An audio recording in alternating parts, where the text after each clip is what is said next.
Assalamualaikum warahmatullahi wabarakatuh. Saya Adisna Marfadamara dari kelas 10 KAP nomor absen 1. Perkenalkan, nama saya Eva Duyana Pramudita, 10 Kimia Analisis B nomor absen 2.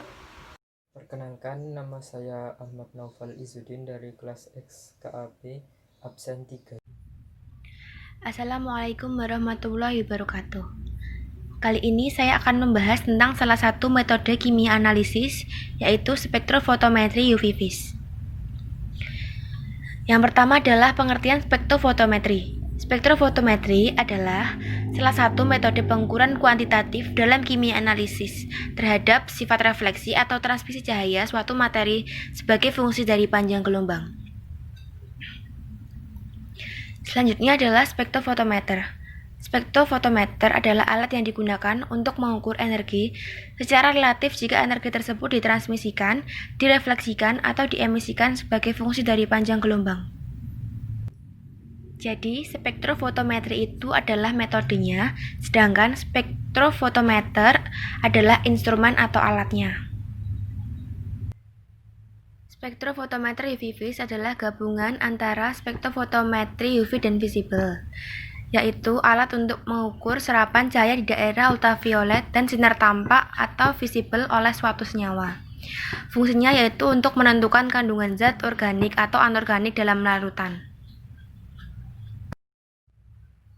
Selanjutnya, perbedaan spektrofotometri single beam dan spektrofotometer double beam. Perbedaannya hanya pada pemberian cahaya. Pada single beam, cahaya hanya melewati satu arah sehingga nilai yang diperoleh hanya nilai absorbansi dari larutan yang dimaksudkan. Sedangkan double beam, nilai blanko dapat langsung diukur bersamaan dengan larutan yang diinginkan dalam satu kali proses yang sama. Untuk visible tergantung warna yang diamati. Misalnya, kita mengamati sampel yang berwarna hijau. Itu memiliki panjang gelombang 700 nanometer. Nah, selanjutnya di sini yaitu instrumen pada spektrofotometri USVIS. Di bagian paling depan yaitu sumber cahaya polikromatis yang berfungsi sebagai sumber sinar polikromatis dengan berbagai macam rentang panjang gelombang. Di belakangnya lagi terdapat monokromator yang di dalamnya terdapat 3 bagian. Monokromator ini berfungsi sebagai penyeleksi panjang gelombang, yaitu mengubah cahaya yang berasal dari sumber sinar tadi menjadi cahaya monokromatis.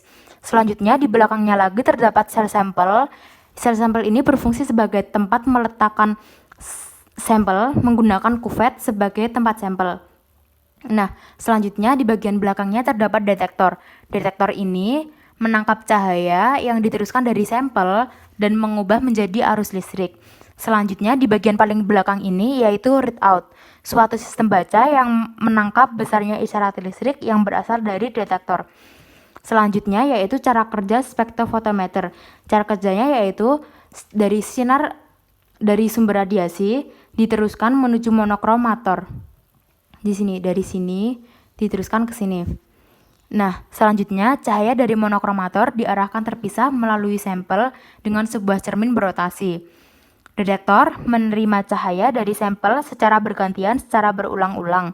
Sinyal listrik dari detektor dilepas, lalu diubah menjadi digital dan dilihat hasilnya.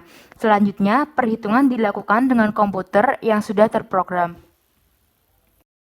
Spektrofotometri UV vis mengacu pada hukum Lambert-Beer. Apabila cahaya monokromatik melalui suatu media larutan, maka sebagian cahaya tersebut akan diserap, sebagian dipantulkan, dan sebagian lagi akan dipancarkan. Bunyi hukum Lambert-Beer. Cahaya yang diserap diukur sebagai absorbansi, sedangkan cahaya yang hamburkan diukur sebagai transmitansi.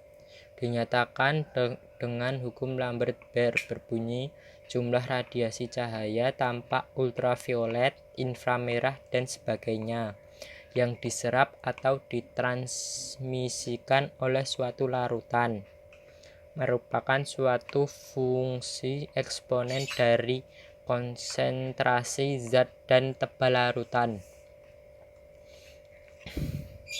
Hukum Lambert-Beer. A sama dengan min log I per I0 sama dengan A kali I kali C. A besar sama dengan absoran, I0 sama dengan intensitas sinar datang, I itu intensitas sinar yang diteruskan, A kecil berapa absorbitasnya, I panjang jalan atau kuvet, dan C itu konsentrasi.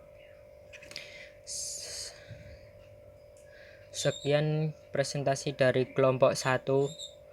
Terima kasih, kurang lebihnya mohon maaf. Wassalamualaikum warahmatullahi wabarakatuh.